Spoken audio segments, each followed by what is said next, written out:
auto record sendiri. Yang diperiksa tahun 2017.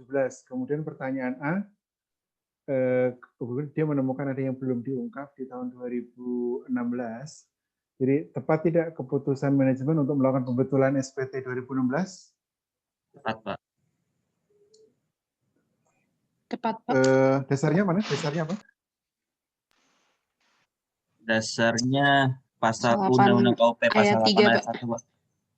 8 ayat 1, ya benar. Jadi dasarnya 8 ayat 1, wajib pajak dengan kemauan sendiri dapat membetulkan SPT yang telah disampaikan dengan syarat Direktur Jenderal Pajak belum melakukan tindakan pemeriksaan. Nah, tahun 2016 kan belum diperiksa, yang diperiksa adalah tahun 2017.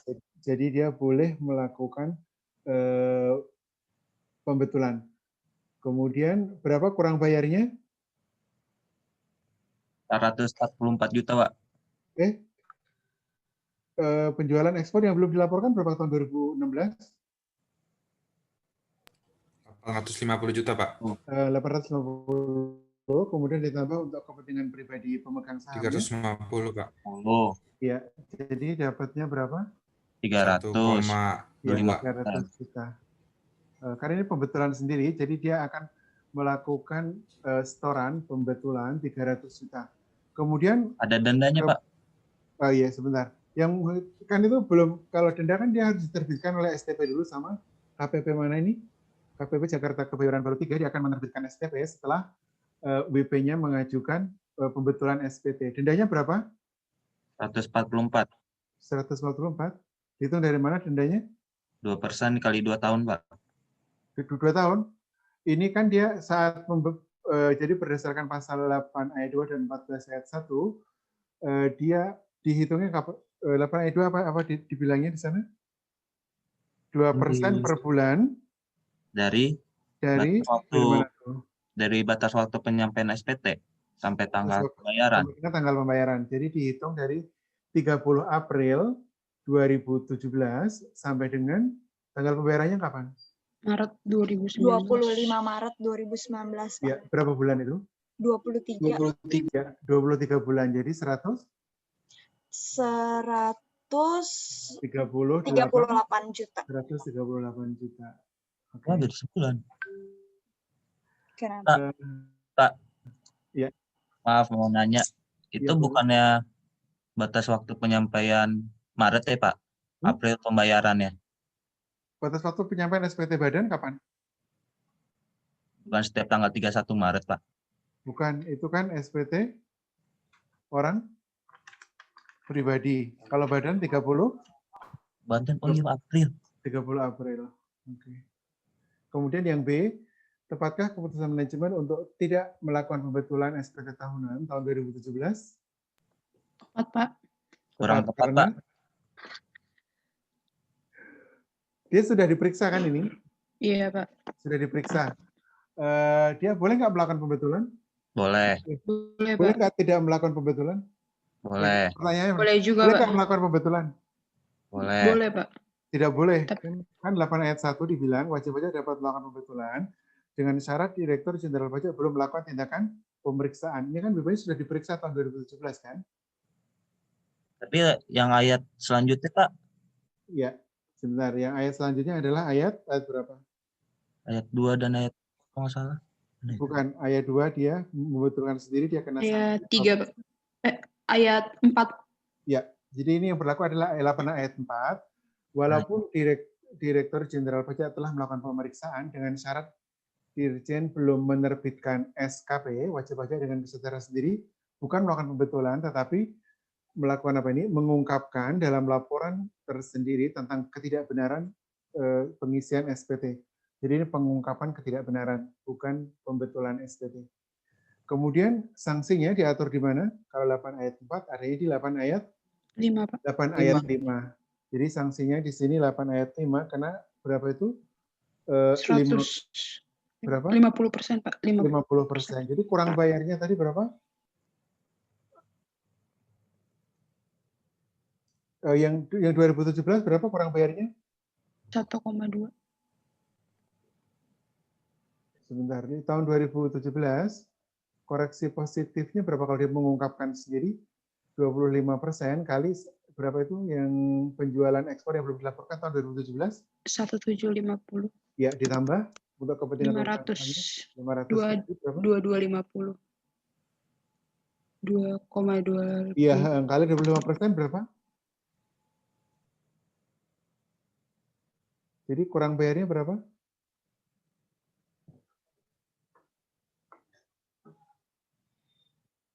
562.500 bukan? Iya, Pak. Iya Pak, betul.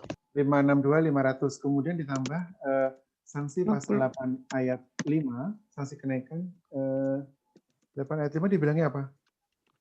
50%, sanksi 50% ya, Pak. administrasi 50%, berarti dikalikan 281.250. jadi 281.250. Itu yang jawaban huruf B.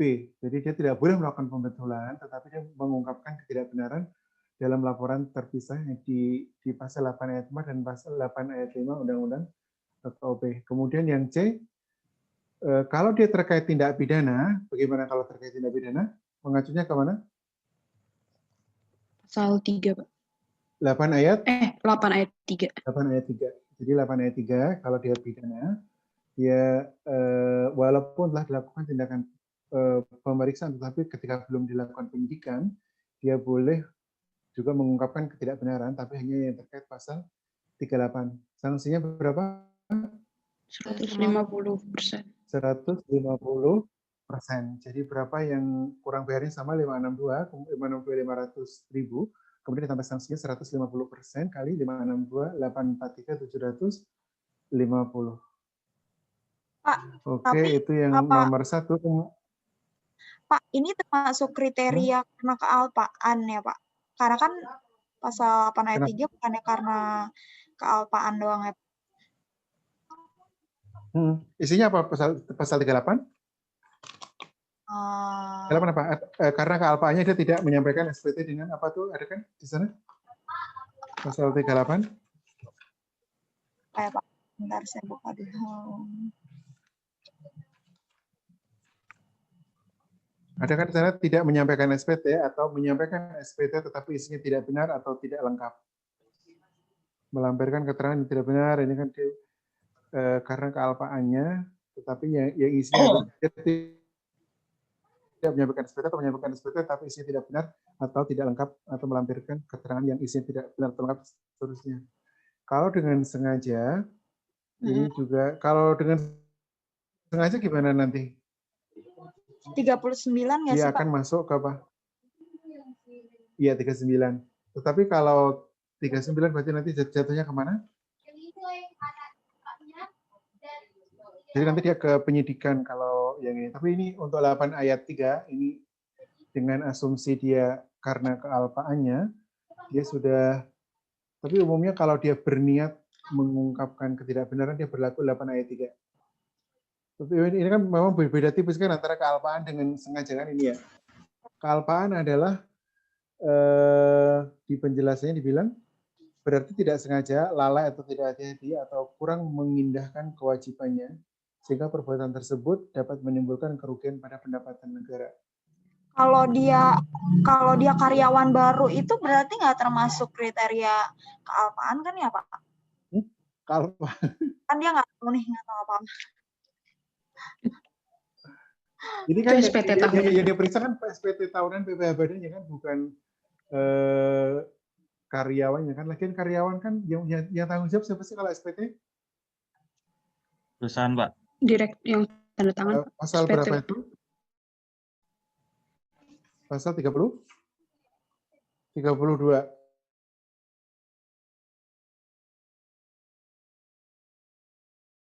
Kalau 32 siapa yang tanggung sisinya adalah direksi dan komisaris.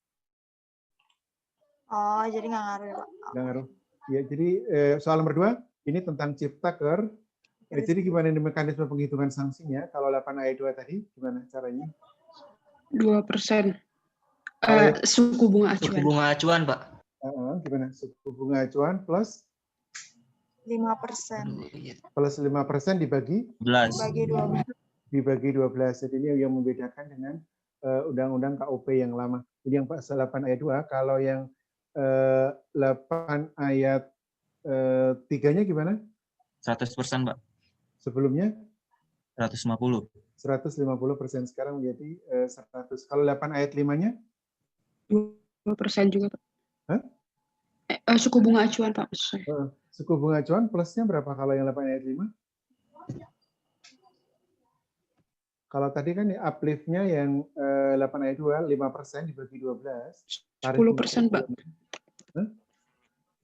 Ya, kalau yang ini uplift-nya adalah 10% yang pasal 8 ayat 5. Ini untuk tarif bunga per bulannya. Kemudian kalau yang di Undang-Undang KOP yang lama ada maksimalnya nggak? Nggak ada. Nggak ada maksimalnya, Pak. Nggak ada, Pak. Nggak ada. Kalau yang sekarang ada maksimalnya berapa? 24 bulan. 20. 24 bulan. Oke, jadi ini yang kalau menggunakan Ciptaker, jadi kalian harus aware ini apa sih main point Undang-Undang Ciptaker dibandingkan dengan KOP atau PPH atau PPN yang lama. Jadi ada beberapa main point yang harus kalian. Kemudian nomor 3, ini kan kalian ada topik BUT. Jadi ini salah satu bentuk contoh BUT atau permanent establishment. Ini ada, ini kalian sudah baca tadi. Apakah Undang-Undang PPH atau P3B yang berlaku untuk kasus tersebut, sertakan alasan yang berlaku apa? Iya, Pak. Tax treaty, Pak. Tax treaty, dasarnya? Treaty, Pak. Dasarnya apa? Kenapa yang berlaku tax treaty? Karena tax treaty di atas UPPH. Ya, referensinya di mana?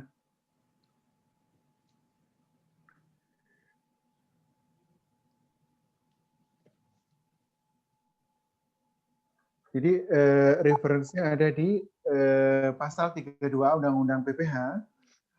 Jadi tax treaty P3B adalah suatu perangkat hukum yang berlaku khusus atau lex specialis. Jadi ini karena dia lex specialis, jadi dia akan mengalahkan di Undang-Undang PPH-nya. Ini ada di 32A Undang-Undang Pajak Penghasilan. Tapi untuk hal-hal yang tidak diatur dalam P3B, seperti cara menghitung pajak penghasilan untuk BUT, akan mengacu ke Undang-Undang PPH.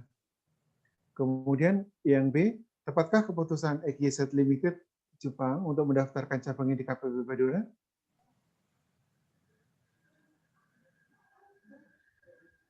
Jadi ini kan masalah eksisten, ini ada nggak sih BUT-nya gitu kan? Ini BUT-nya ada atau tidak? Dia membuat apa dia? Dia branch atau subsidiary? Range. Pak. Berarti ini BUT-nya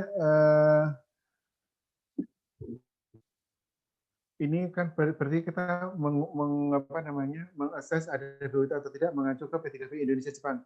Di P3B Indonesia Jepang pasal 5 ayat 1 di sana dibilang for the purpose of this agreement that the term permanent establishment means a fixed place of business through which the business of an enterprise is wholly or partly carried on.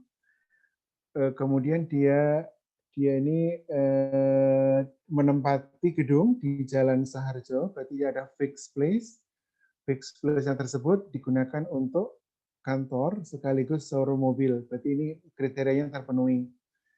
Kemudian di pasal 5 ayat 2-nya di sini juga dibilang the term permanent establishment includes especially a branch. Jadi ini juga berarti memang ada BUT-nya. Jadi keputusan manajemen untuk mendaftarkan cabang XYZ di KPB Badura adalah tepat karena memang BUT-nya ada pasal dengan mengacu pasal 5 ayat 1 dan 5 ayat 2 P3B Indonesia Jepang. Kemudian berapa PPH terutangnya untuk tahun 2018? Berarti kalau menghitung PPH-nya kita merefer ke pasal berapa di P3B-nya?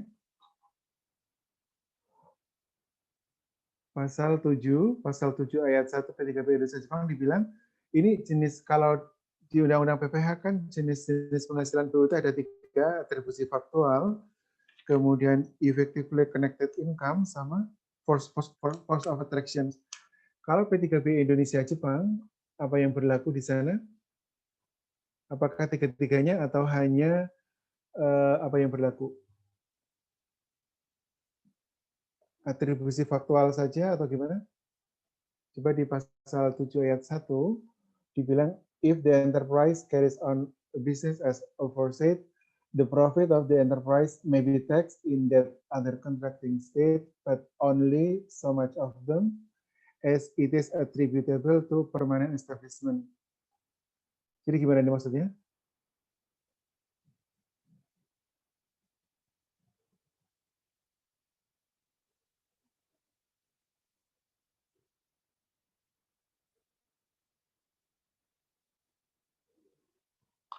Jadi kalau jadi yang berlaku P3B-nya ini adalah hanya meskipun di Undang-Undang PPh dia mengatur 3 jenis penghasilan BUT, ada atribusi faktual, ada force of attraction, ada effectively connected income, tapi karena P3B Indonesia Jepang hanya mengatur atribusi faktual, jadi yang berlaku adalah hanya atribusi faktual, berarti dari harta yang dimiliki atau yang dikuasai oleh BUT tersebut. Jadi kalau ini berarti yang masuk hitungan mana ini? Jadi penghasilan yang mana penghasilannya yang masuk? Penghasilan dari mana? Penjualannya berapa dia? 250 M, Mbak. 250 miliar. Kemudian biayanya berapa? 175 M. 175. Kemudian ada bunga royalti, boleh nggak dibiayakan? Boleh. Enggak, Pak. Enggak, Pak. Bunga dan royalti tidak boleh dibiayakan karena dia satu kesatuan dengan induknya. Jadi ini tidak boleh dibiayakan, jadi bunga atau royalti harus dikurangi 17,5 sampai 15. Berarti berapa yang boleh dibiayakan totalnya? 142.500. Penghasilan netonya 107.500, PPh-nya 25%, sehingga PPh terutangnya adalah 26.875 juta. Jadi ini hati-hati kalau BUT, karena di pasal 6, di objek BUT ada di mana? Kalau di Undang-Undang PPh, di pasal 5. Kemudian di pasal 5 ayat 2 Undang-Undang PPh itu disebutkan biaya-biaya yang tidak boleh dikurangkan. Bentar, kuliah dulu. Pak. Ya. Kalau untuk menghitung PKP itu langsung dikali 25% ya, Pak? Kan penghitungan Bukan yang pakai fasilitas. Fasilitas apa? Yang 12,5 untuk sampai penghasilan tertentu, nanti sisanya dikali 25% gitu. BUT kan disamakan dengan BP badan, ya kan? Ya. Iya. Oke, jadi ini tetap 25%, tapi ini nanti kalau misalnya ada yang salah pun, ini saya ngitungnya ini per item nanti, per row. Jadi ini intinya di pasal 5 itu objeknya ada di pasal 5, tetapi karena ini ada P3B, berarti pasal 5 ayat 1-nya kita memakai P3B. Berarti hanya atribusi faktual. Penghasilan dari usaha atau kegiatan, BUT, dan dari harta yang dimiliki atau dikuasai.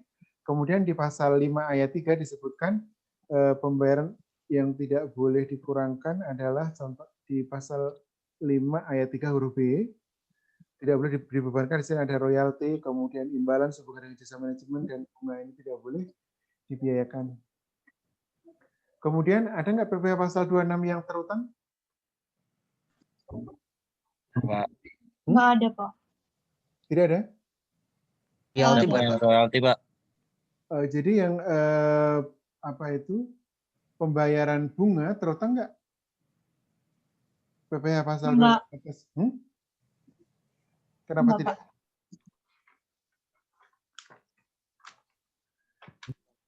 Jadi sebentar di pasal di royal interest-nya, jadi meskipun dia tidak boleh dibiayakan di PPh badan, tetapi kan ada pembayaran bunga ke induknya, jadi dia tetap harus memotong PPh pasal 26. Tarifnya berapa? Jadi mengacu ke artikel 11. 20% loh kan? Berapa? 20%. 20. Enggak dong. Jadi kalau yang interest nih, kalau yang bunga, coba kita lihat di artikel 11, interest arising in a contracting state paid to a resident. Ini yang ayat 2-nya dibilang, jadi itu such interest may also be taxed in Indonesia untuk kasus ini, di mana dia bersumber sesuai dengan ketentuan domestik di kita, tetapi tidak boleh lebih dari 10%. Ini yang interest. Kemudian yang royalty berapa? Ini juga sama 10%. Jadi ada PPh pasal 26 yang terutang, yang atas apa ini namanya, bunga 17,500.000 kali 10% 1.750, kemudian yang royalti 15 miliar kali 10% 1,5 miliar. Ini yang kuisnya, kemudian untuk overview ini materi secara keseluruhan. Jadi ini kan untuk pertemuan pertama kemarin, kalian ada putusan pengadilan terkait biaya royalti, interlocation service, dan biaya bunga kan. Jadi ini jadi kalian harus bisa melihat dari sisi pemeriksa dan sisi wajib pajak.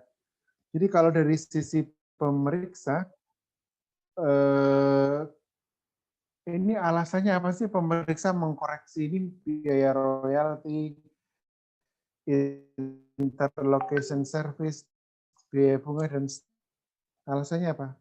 Ya, kalau koreksi dia mengacu ke pasal mana sih ini kalau yang BB ya pensiunan. Jadi kalau pemeriksanya nanti kalian baca-baca di di risalah putusan yang dilampirkan sebentar. Jadi biasanya pemeriksa kan dia argumennya ini karena dia tidak termasuk biaya 3M untuk mendapatkan, memelihara, dan memperoleh penghasilan. Biasanya alasannya itu, tetapi nanti harus secara spesifik ini kenapa sih royaltinya dan ini harus dikoreksi. Kalau di putusan pengadilan kemarin untuk kelompok 1 apa alasannya? Karena royaltinya kenapa? Menurut pemeriksa tidak memberikan? Kalau menurut pemeriksa apa kemarin? Dia tidak memberikan manfaat gitu kan?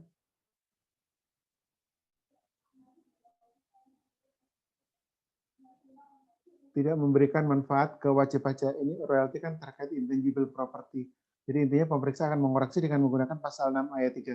Kemudian kalau dari sisi BP bagaimana mengcounter argumen pemeriksa kira-kira? Itu apa yang harus disampaikan wajib pajak supaya pemeriksa kira-kira mau menerima argumen wajib pajak?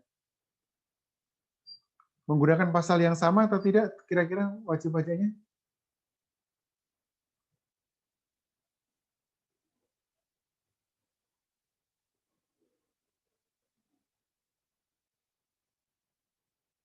Jadi kalau misalnya terkait royalti, tentu biasanya wajib pajak dia akan berargumen royalti yang mereka bayar tentu masuk ke kriteria pasal 6 ayat 1. Karena ini untuk mendapatkan, menagih, dan memelihara penghasilan. Kemudian ini di pasal 6 ayat 1 huruf A angka 3 di biaya yang secara langsung atau tidak langsung berkaitan dengan kegiatan usaha antara lain berupa bunga, sewa, dan royalti. Tentu wajib pajak akan selalu merefer ke pasal-pasal yang ada di 6 ayat 1 juga. Kemudian kalau pengertian royalti ada di mana? Di Undang-Undang PPh ada di mana?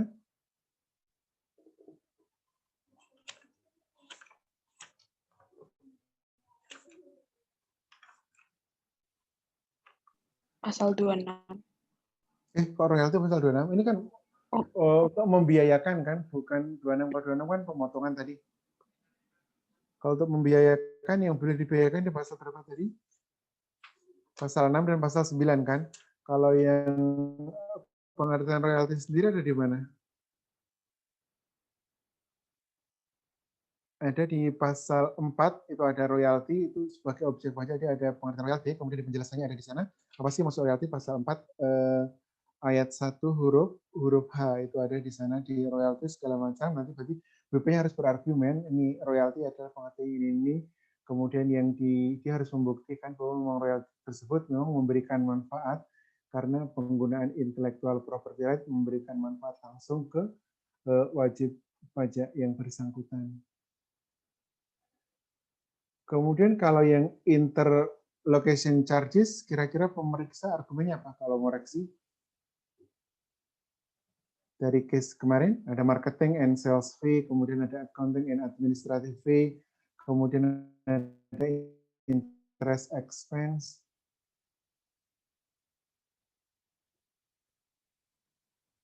Kelompok 1 kemarin apa alasannya, alasan pemeriksa mengkoreksi?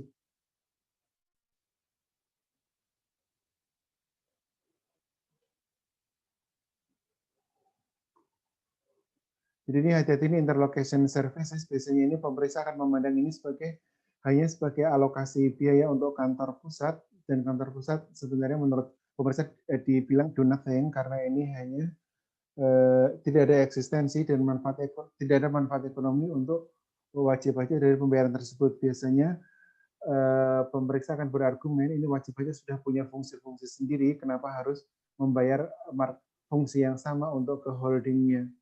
Misalnya dia sudah punya accounting and finance di Indonesia, kenapa dia harus membayar untuk holdingnya atau grupnya. Kemudian kalau yang dari sisi BP bagaimana membuktikannya? Untuk membuktikan bahwa itu memang eksis dan memberikan manfaat kepada BP dan akhirnya dapat mengenerate revenue, itu tugas wajib pajak untuk membuktikan bahwa yang dibayarkan tersebut memang memberikan manfaat dan nanti akhirnya jatuh ke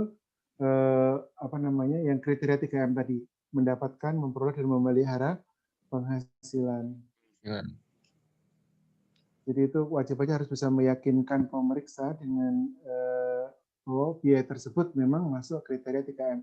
Jadi kalian harus bisa dari dua sisi, dari sisi pemeriksa, dari sisi wajib pajak. Kalau yang biaya bunga kemarin dianggap sebagai dividen, kira-kira argumen apa yang akan disampaikan wajib pajak supaya dapat diterima oleh pemeriksa?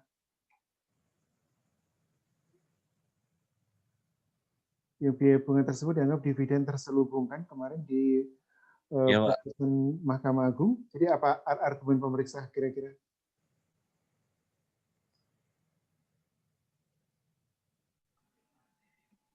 Boleh nggak sih pemegang saham memberikan biaya bunga, memberikan pinjaman ke anaknya?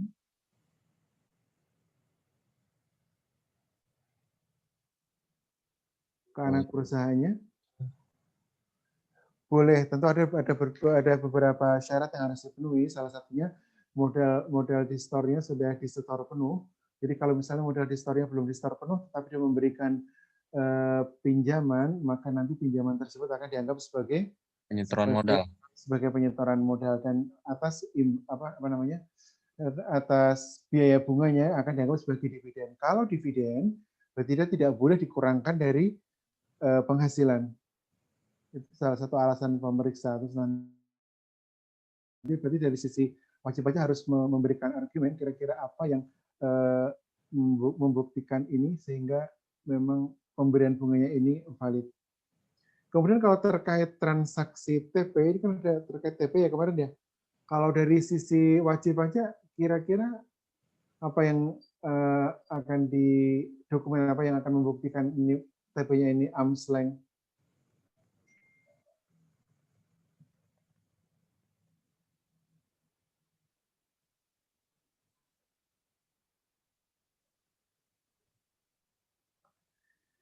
Ini kalau tahun-tahun lama, dia wajib nggak menyampaikan TP, Dok?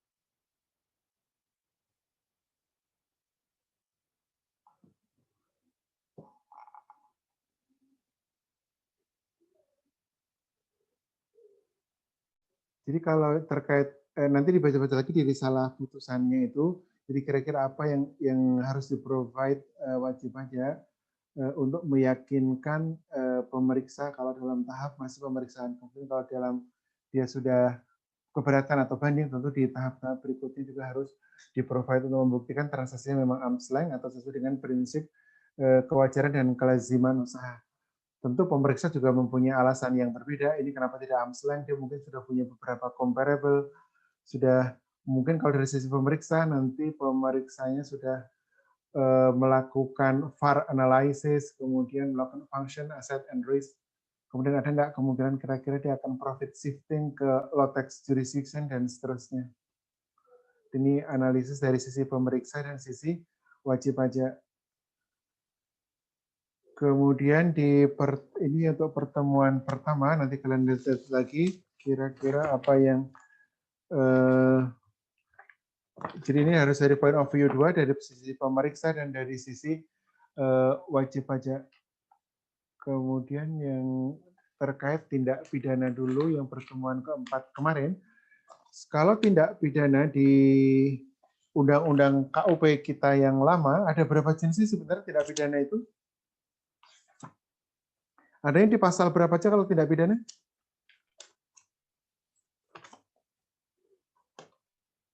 Tadi sudah kita lihat ada di soal kuis tadi, tindak pidana di pasal berapa? Yang utama? 38. Ada 38. 38 itu ada 39 kata alfaannya. 39 karena dengan sengaja. sengaja. Nah, di 39 itu yang ayat 1 itu yang karena sengaja, yang ayat 2 dia tindak pidana pengulangan. Kemudian ada tindak pidana percobaan di pasal 39 ayat 3. Kemudian di selain pasal 38 dan 39 ada pasal lagi yang mengandung tindak pidana di pasal berapa? 13. 13? 13 atau 13A? 13A, Pak. 13A. Kalau dia baru pertama kali, dia akan sanksinya akan diturunkan berapa itu? Menjadi 200%. Tapi nanti kalian juga harus aware ini nanti dibandingkan dengan ketentuan yang Ciptaker. Jadi ini soalnya forward looking. Jadi ini ketentuan pidana di yang existing KUP dengan Ciptaker apa bedanya? Kalian nanti lihat lagi. Jadi kalau yang 13A ini dihapuskan di Ciptaker itu sudah tidak ada lagi. Kemudian nanti dibanding-bandingkan lagi ini sanksinya di pidana di 38, 39 dengan di KUP dengan di undang-undang yang baru. Selain 38, 39 juga ada 39A terkait yang faktur. Ini ada 39A faktur. Kemudian kalau yang tindak pidana ini lewat pengadilan pajak atau bukan ya kalau di ini? Bukan, Pak. Kalau ada indikasi tindak pidana, DJP bergeraknya dari mana biasanya? Masuknya dari mana? Pengadilan negeri. Enggak, sebelum masuk ke pengadilan, DJP ngapain dulu?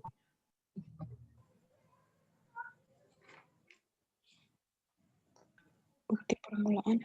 Ya, jadi di pasal 43A, jadi nanti DJP berdasarkan IDLP, informasi, data, dan laporan dan pengaduan ini, dia akan melakukan bukper. Kalau memang cukup bukti akan ditingkatkan ke pasal 44, melakukan tindakan penyidikan. Jadi nanti kalau penyidikan terbukti, nanti akan ini bekerja sama dengan kejaksaan dan kepolisian, nanti akan disidangkannya di pengadilan negeri. Kemudian kalau penyidikan ini bisa nggak sih dihentikan?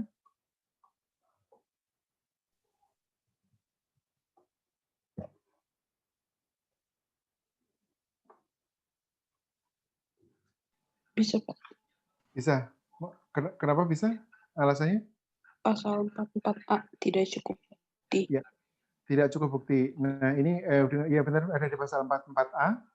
Tidak terdapat cukup bukti peristiwa tersebut bukan merupakan tindak pidana atau penyidikannya dihentikan karena telah dewasa atau telah meninggal dunia. Kemudian di 44B juga ada 44B ini untuk kepentingan negara dia dapat dihentikan atas permintaan dari Menteri Keuangan dengan syarat dia akan membayar 4 kali jumlah pajak yang tidak atau kurang dibayar atau seharusnya tidak dikembalikan. Jadi dia ada exit skenario-nya dari di 44A dan 44B.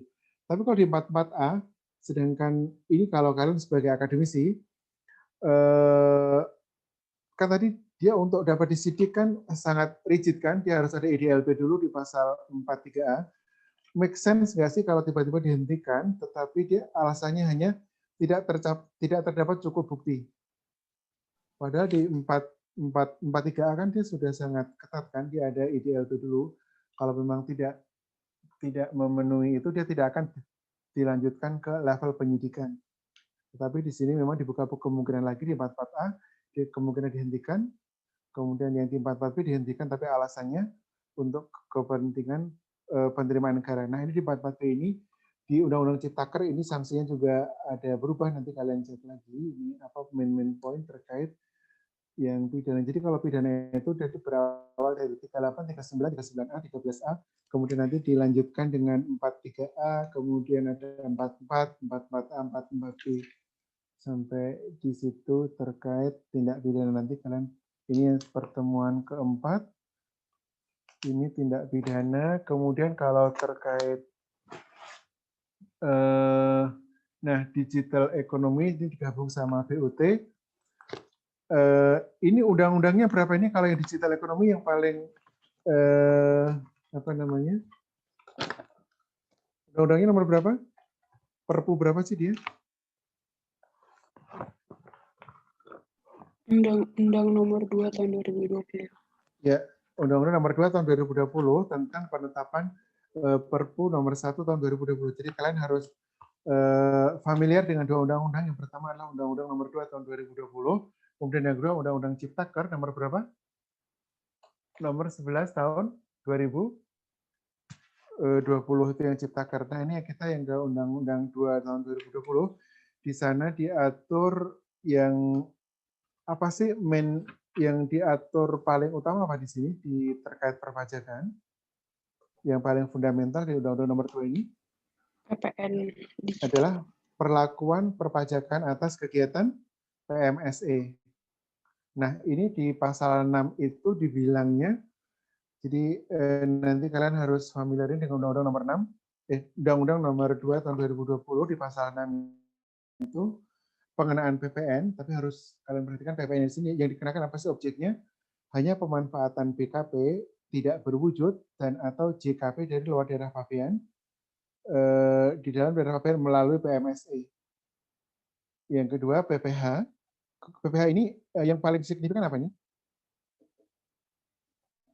Ada satu frase yang sangat fundamental yang berbeda dengan yang existing.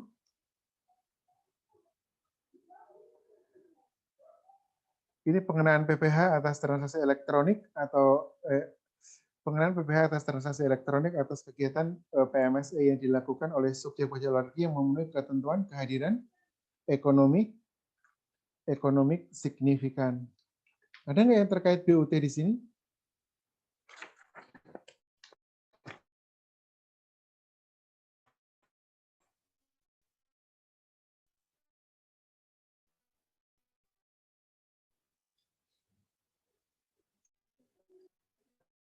Kalau BUT di Undang-Undang PPH apa yang dibilang? Pasal 2. Apa sih kriteria BUT di sini? Di Undang-Undang PPH adalah bentuk usaha yang digunakan oleh SPLN untuk menjalankan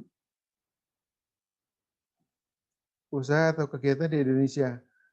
Dia dapat berupa, jadi kalau yang di Undang-Undang PPH dia physical present atau bukan? Perlu physical present atau tidak di Undang-Undang PPH yang lama? Iya, Pak. Kalau di Undang-Undang nomor 2 ini gimana? Perlu physical present nggak dengan adanya PMS ini? Enggak. Tidak. Jadi kriteria utamanya apa dia? Kehadiran ekonomi signifikan. Ya, kehadiran ekonomi signifikan. Adanya diatur di mana ini? Pasal 6 ayat 2. Pasal 6 ayat 6. Ayat 1. Ayat 7.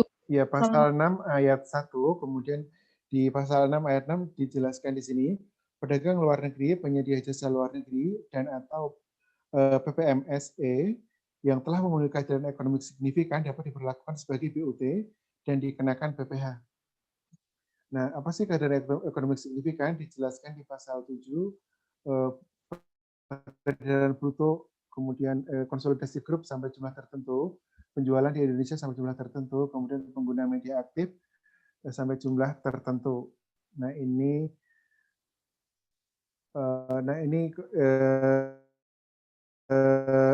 tapi ini belum ada aturan lebih lama sebelum global census, tapi kerangkanya sudah ada. Di pasal 8 juga dijelaskan dalam hal BUT-nya tidak terbentuk, tidak dapat ditetapkan BUT karena berbenturan dengan tax treaty, maka dia akan tetap dikenakan pajak atas transaksi elektronik. Jadi misalnya BUT-nya tidak ada di ayat 8-nya disebutkan ini dalam hal penetapan BUT tidak dapat dilakukan karena dia berbenturan dengan P3B, akan dikenakan pajak atas transaksi elektronik. Jadi dia bisa dikenakan lewat BUT atau per transaksi dengan melakukan transaksi elektronik. Jadi ini mirip dengan yang PPN tadi. Tapi ini nanti dilihat dulu nih objeknya. Kalau PPN itu objeknya sangat terbatas, yang PPN PMSE hanya BKP tidak berwujud dan JKP dari luar daerah pabean yang dimanfaatkan di dalam daerah pabean melalui PMSE. Kalau yang BUT ini Kalau dia PUT-nya tidak eksis, nanti dia akan dikenakan pajak transaksi elektronik. Ini yang PUT, yang PPh sampai sekarang belum ada aturan lanjutannya karena masih menunggu global konsensus. Yang sudah sangat detail apa? PPN-nya. PPN diatur di mana? Diatur lebih lanjut dalam apa dia? PMK? 448, Pak. PMK 48 tahun 2020, kemudian lebih lanjut dengan Perdirjen 12 tahun 2020. Jadi siapa sih yang akan ditunjuk sebagai pemungut?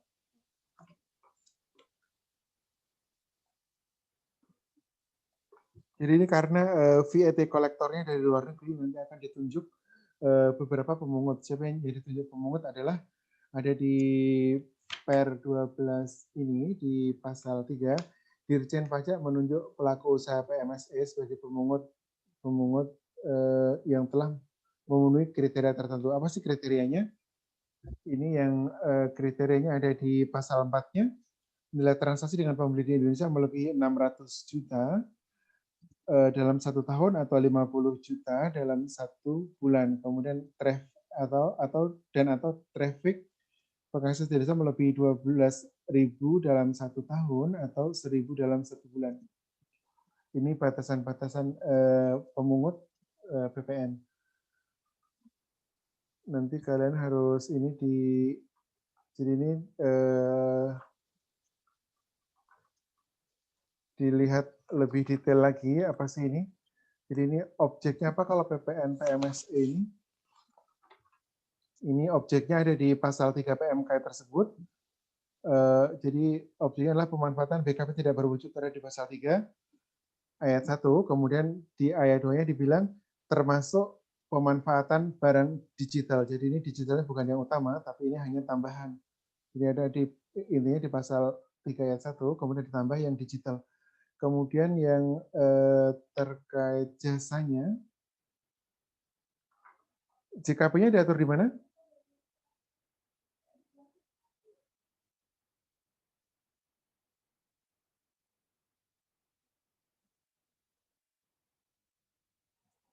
JKP di pasal 2 ayat 1, ini JKP di pasal,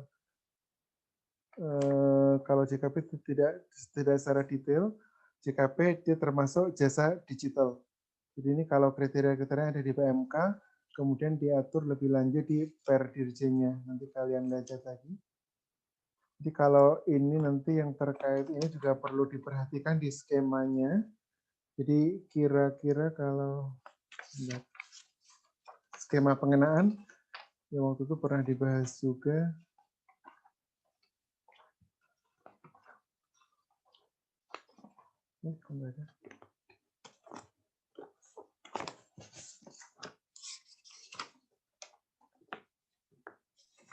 Yang menentukan siapa pemungutnya. Ya, kemarin. Nah ini di skemanya kalian harus familiar. Jadi ini apakah penjual melakukan penyerahan BKP tidak berwujud atau JKP tidak berwujud. Kalau dia tidak melakukan penyerahan tersebut berarti bukan objek PMK 48. Kemudian kalau dia melakukan penyerahan, ada pertanyaan lanjutan, jadi nanti dipelajari lagi cara membaca diagramnya. Apakah penyerahan tersebut langsung ke pembeli? Jika tidak, berarti tidak melalui PMSE. Jika tidak, berarti dia melalui PPMSE. Kalau langsung ke pembeli, nanti ditanya juga, apakah penjualan ditunjuk sebagai pemungut? Jika iya, nanti berarti berdasarkan PPN dipungut oleh penjual sesuai dengan PMK 48. Kalau tidak, penjualnya tidak sebagai pemungut, nanti dia harus store sendiri melalui pasal sesuai dengan pasal 3 Undang-Undang PPN. Nanti kalian pelajari lagi skemanya ini. Jadi misalnya nanti ada soal, misalnya dia langsung membeli ke penjual yang ditunjuk sebagai pemungut, berarti pemungutnya adalah penjualnya. Tetapi kalau penjualnya bukan sebagai pemungut, nanti dia bisa store sendiri. Yang store sendiri ini mekanismenya banyak. Nanti kalian baca lagi di skema-skema ini. Tapi yang sudah diatur secara detail adalah PPN-nya. Jadi kalian harus update sampai sekarang berapa yang ditunjuk sebagai VAT kolektor atau pemungut PPN terkait digital ekonomi ini.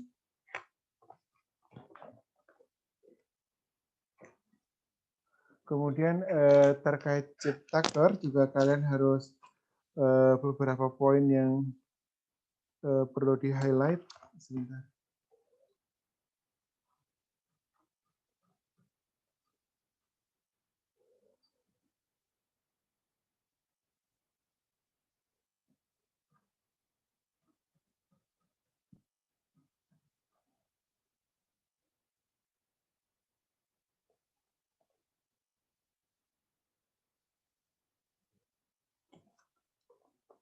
Kalau Ciptaker tadi ada beberapa yang sudah kita bahas terkait sanksi KUP. Kemudian kalian lihat lagi nanti terkait yang undang-undang PPH. Apa sih main poinnya kalau PPH yang diubah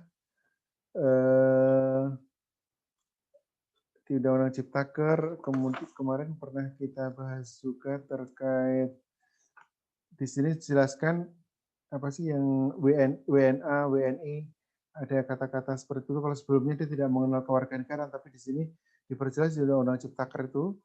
Jadi dia WNA. Kemudian kemarin juga ada isu terkait dividen. Dividen kalau yang sebelumnya SHU koperasi dia masuk objek pajak, kemudian menjadi di-exempt sekarang. Jadi nanti kalian baca-baca lagi terkait main point Undang-Undang Ciptaker. Sebentar, ini kok ada yang salah.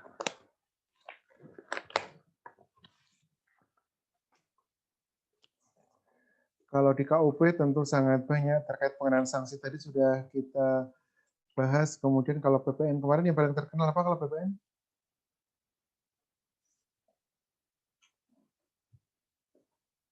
Yang batu bara sebelumnya tidak terutang, sekarang menjadi terutang PPN. Jadi kalian harus tahu konsekuensinya, apa-apa yang perlu diantisipasi oleh wajib pajak dan apa-apa yang perlu diantisipasi oleh pemeriksa pajak.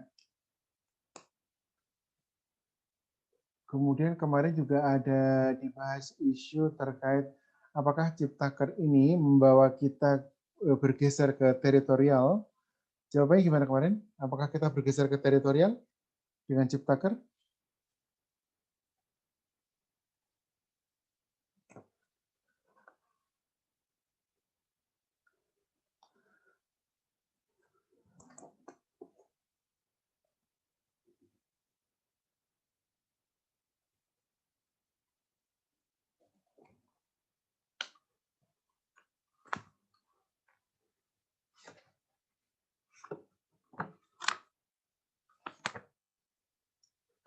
Nanti kalau yang di Ciptaker ini tidak perlu kalian tidak perlu mempelajari terkait yang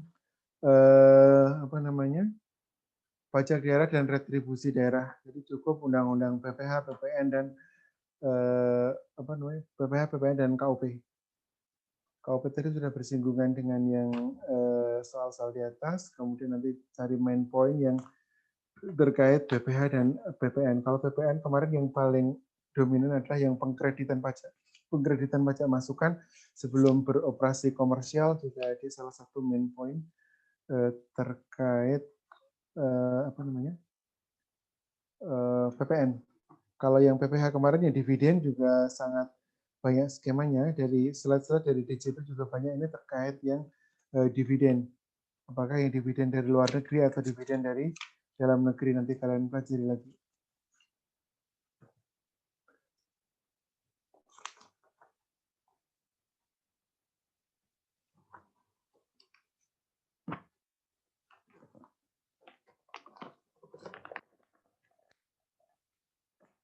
Jadi ada dua undang-undang yang harus kalian familiar. Pertama Undang-Undang Nomor 2 tahun 2020, kemudian Undang-Undang Nomor 11 tahun 2020 terkait Ciptaker. Jadi selain undang-undang yang existing, PPH dan KUP juga harus kalian mulai familiar dengan Undang-Undang Ciptaker dan Undang-Undang Undang-Undang Nomor 2 tahun 2020 tentang penetapan yang COVID tersebut. Oke, sampai di sini ada pertanyaan?